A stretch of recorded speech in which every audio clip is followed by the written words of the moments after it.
Amables televidentes, muy buenos días, bienvenidos a este espacio Memorias de mi Pueblo, que es un programa que pretende rescatar el patrimonio histórico de nuestro municipio en todo sentido.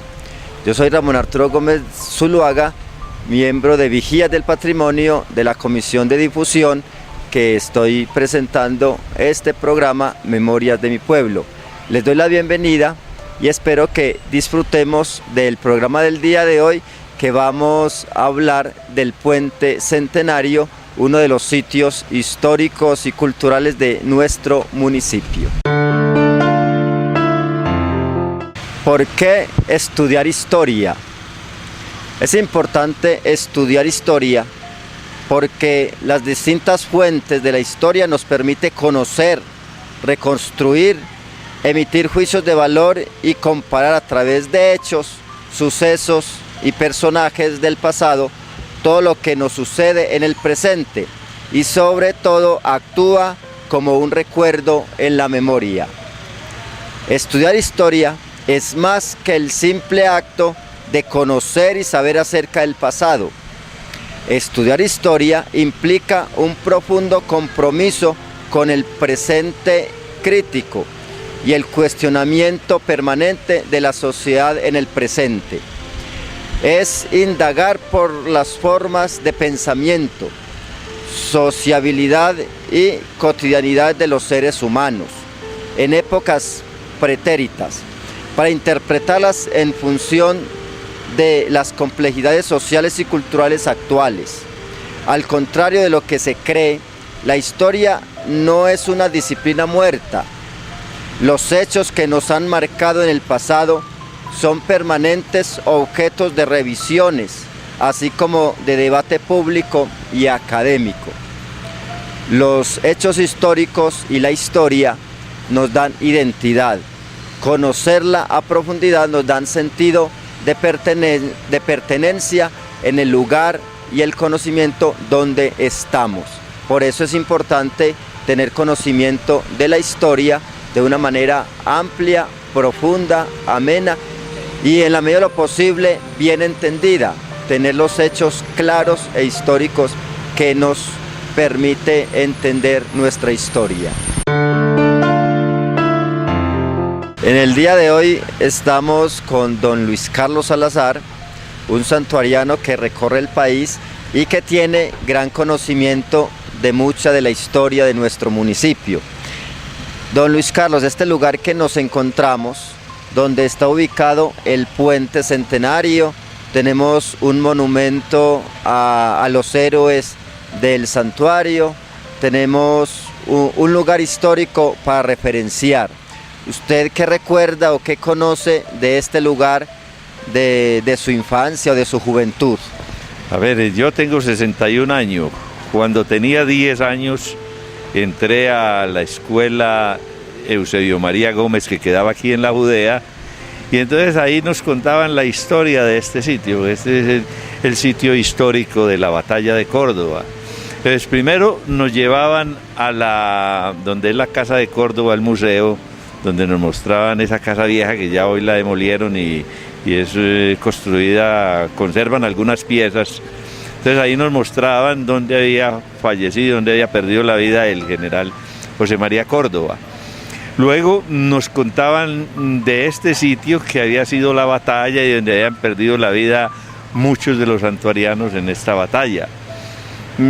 Yo conocí esto, pues más bien poco se caminaba por esta calle en esa época, hace 55, 60 años, era una calle poco comercial, poco movida. Aquí había una plazoleta donde se llevaba a cabo los domingos un mercado donde traían las crías de marrano para vender, cerdos, gallinas y algo otras cosas que se mercadeaban aquí en este sitio. Luego ya esa plaza de feria la corrieron donde hoy es el barrio del Vergel. Y hace unos 30 años don Jesús Antonio Villegas tenía la idea de que aquí hubiese una placa y un parque de banderas, cosa que él no disfrutó, pero que ya hoy es un hecho, y aquí está esta plazoleta de banderas y está esa placa conmemorativa haciendo referencia a la historia de este sitio. Eso es lo que yo recuerdo de esa época. Aquí arriba quedaban los tanques del agua del santuario. Por aquí se caminaba para ir a la escuela de la Judea, pero muy poco, porque este era un camino más bien como de herradura en esa época. Siempre la subida principal era por donde estaba la fábrica que llamábamos la cerámica, que tampoco existe ya hoy, ya eso es historia, ya hoy están construidos hoy apartamentos y cafeterías, y bueno, el santuario ha cambiado tanto que en esa época era un pueblo de un piso y de pocos barrios. El santuario de hace 50 años hacia acá es de 5 pisos, porque hoy las construcciones de santuarios, todo el que puede construye 4 o 5 pisos, así sea en una loma. Hablemos, don Luis Carlos, del puente, este puente que era conocido comúnmente como el Puente Roto o el Puente Centenario. ¿Qué sabe o qué comprende o qué recuerda de este puente? No, y siempre oí decir del Puente Roto y jamás hasta hoy, que leyendo ahí una parte del texto suyo, vi que este era el Puente Roto, porque aquí se hablaba de un puente roto, pero yo nunca había identificado que era ese, pues para mí siempre es el Puente del Centenario. Incluso aquí traje yo una vez un pintor, el maestro Luis Ramos de Ibagué, tomamos una foto y pintamos este puente, lo tenemos en varias familias en Bogotá, se han tomado fotos y se le ha regalado como recuerdo de cuando hemos estado en reuniones en colonias o diferentes sitios del santuario.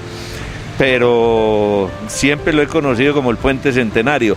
Hoy yo sí había oído mencionar un puente roto, y de pronto miraba y era por la forma en que está construido, que de pronto decía uno, ¿será por eso que le dicen el puente roto?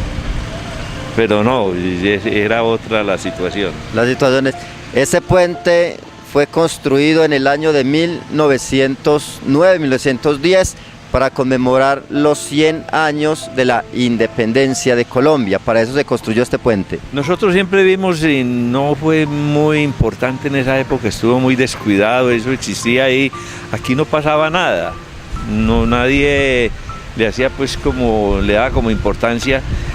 De hace unos años para acá, ya que se canalizó la quebrada, que ya se hizo una avenida peatonal, un camino peatonal para la gente, ha venido teniendo más importancia. Ya la placa y el parque de banderas lo ha mejorado. Digamos que visualmente el puente peatonal no lo hace ver como de la mejor manera, porque pues no hace juego con lo que es el puente, ¿cierto? Pero bueno, le está prestando un buen servicio a la comunidad y se trata pues de que las personas no vayan a sufrir ningún accidente, por lo que el puente está prestando servicio para vehículo pesado. Entonces creo que lo que están haciendo lo están haciendo bien. De pronto más adelante se diseñan, algún artista se diseña un puentecito como para que se lo peguen de la misma manera en que está diseñado el puente Centenario. Vamos ahora a leer un poquito la historia de este puente y luego conversamos nuevamente. Correcto, don Ramón, muchas gracias. El Puente Centenario, ¿por qué se llama Puente Centenario? Vamos a leer un artículo que he escrito sobre este puente. Antes de 1910, sobre la quebrada Bodegas existía un puente de madera que unía los sectores de la Judea con el sector de la plaza principal del santuario, por la calle 51, conocida como la calle Bolívar. En el año de 1909 se presentó una propuesta al Consejo Municipal de aquel entonces, liderada por Tertuliano Gómez Tapuncho, construir un puente de piedra en este lugar, y como se aproximaba el centenario de la independencia de Colombia, sería un puente conmemorativo de los 100 años, y por lo tanto se construyó el puente conservando la misma forma y estructura del puente de Boyacá, que es un monumento declarado Patrimonio Cultural de la Nación y pertenece al Distrito Histórico y Cultural de la ciudad de Tunja, en el centro de Colombia. puente donde se libró la batalla de Boyacá el 7 de agosto de 1819, sellándose por fin la independencia de Colombia de la corona española. La propuesta fue aprobada y de inmediato se empezó la construcción. Los constructores fueron Maximiliano Hoyos, oficial, Eladio Villegas, Matías Hoyos y un señor llamado Cérvulo, y fue inaugurado el 20 de julio de 1910. Por esta razón es conocido desde entonces como el Puente Centenario. Años más tarde, el puente tuvo un daño en la parte superior y parece ser que se le hizo un hueco bastante grande, que duró mucho tiempo así, y la gente empezó a llamarlo el Puente Roto. Y aunque fue organizado en el año de 1946 por el señor Julio Adán Gallego, tradicionalmente se siguió llamando el Puente Roto hasta nuestros días, aunque es incorrecto llamarlo así. Lo más correcto es llamarlo Puente Centenario por lo que significa en la historia. Este puente tuvo una intervención en su estructura en el año del 2011, reforzando sus bases, haciéndolo resistente y permitiendo que pase carros y vehículos por encima de él.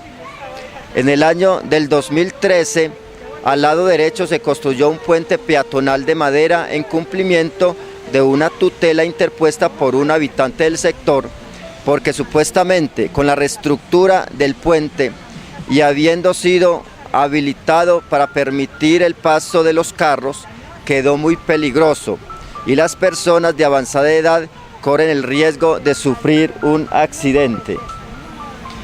Cuando el señor Jorge Gallego, que por este puente en 1909, cuando era de madera, pasó el primer carro que llegó a Medellín, a lomo de mula, proveniente de Puerto Berrío, traído por el señor Clorodiano Amador. Y el conductor de ese vehículo fue traído de Francia, llamado don Gabriel Tisné, quien después se casó con una muchacha de La Ceja. Este puente pasó a lomo de mula hasta Medellín. Este puente tuvo una intervención en su estructura en el año 2011, reforzando sus bases, haciéndolo resistente y permitiendo que pasen carros y vehículos por encima de él.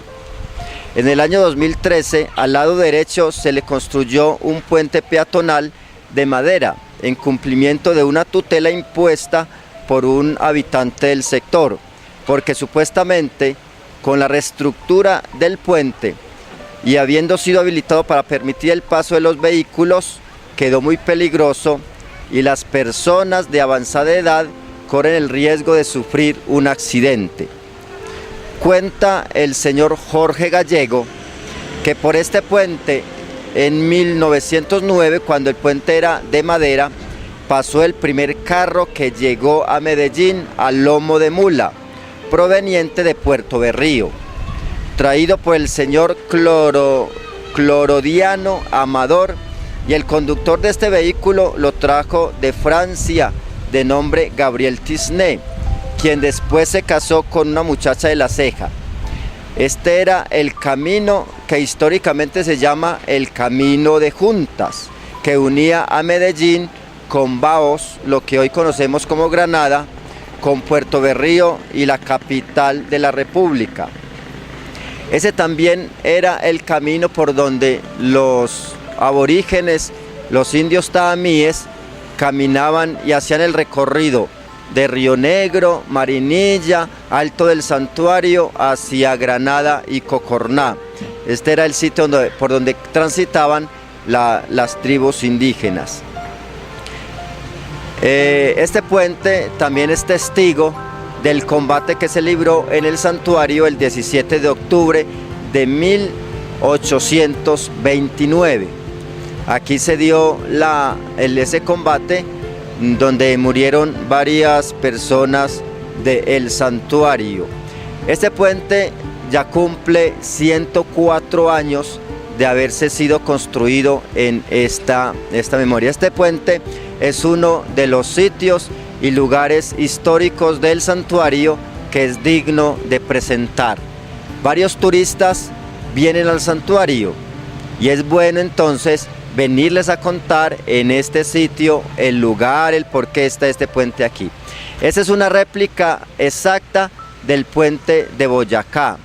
Así que para nosotros este lugar tiene demasiada importancia, por eso le dedicamos este programa próximamente a cumplir las fechas patrióticas del 20 de julio y el 7 de agosto.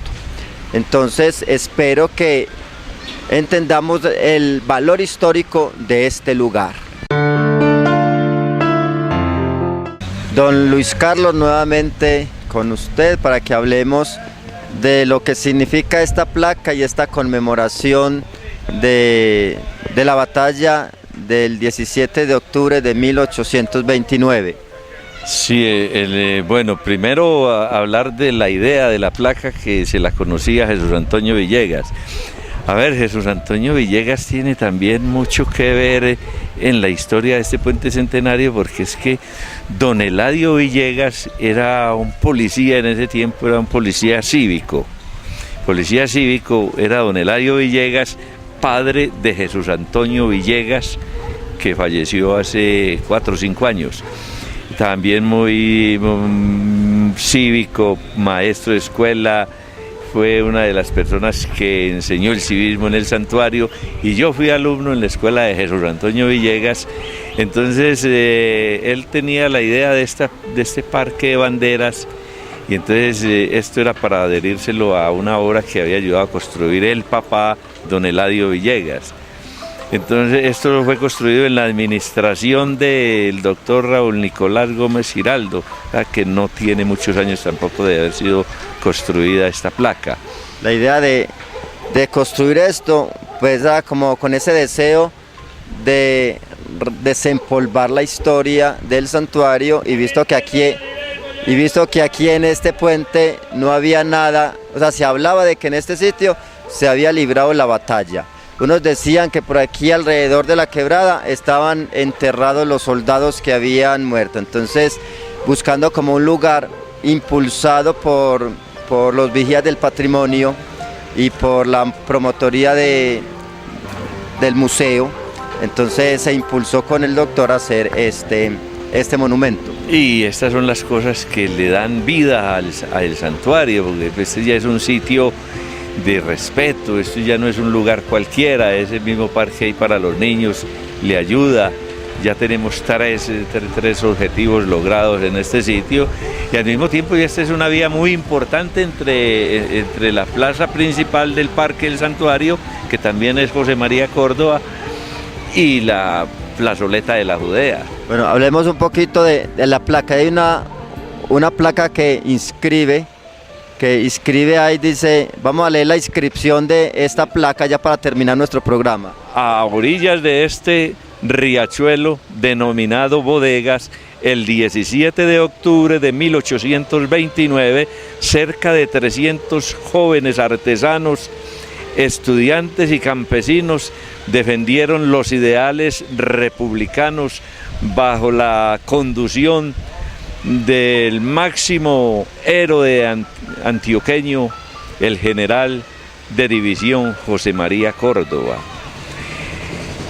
Córdoba y 180 de estos jóvenes ofrendieron su vida en el propio campo de batalla, que es este lugar, este sitio. Ahora, este puente está construido de igual manera, es decir, la historia de aquí, de este sitio, se dio 10 años después de la batalla de Boyacá. El puente de Boyacá está construido también diseñado de la misma manera que está diseñado este. O sea, fueron 10 años de diferencia entre la batalla de Boyacá, del Pantano de Vargas, y la batalla de aquí del Puente Centenario en el santuario, que es en la Avenida de los Ausentes. Sí, entonces 7 de agosto de 1819 y 17 de octubre de 1829, 10 años entre las batallas, ¿cierto? Entre los combates que se dieron. Don Luis Carlos, muchas gracias por ayudarnos a reconstruir la memoria de este puente. Muchas gracias a ustedes, don Ramón, y a todos los televidentes del santuario. Y al programa Memorias de mi Pueblo, que ya llega a su final por este día. Muchas gracias a ustedes por permitirnos llegar hasta sus hogares, contando la historia de nuestro municipio, la historia de los lugares, la historia de los personajes en Memorias de mi Pueblo. Yo soy Ramón Arturo Gómez Zuluaga, que con mucho agrado les estoy hablando de la historia del santuario en este programa de los Vigías del Patrimonio, Memorias de mi Pueblo.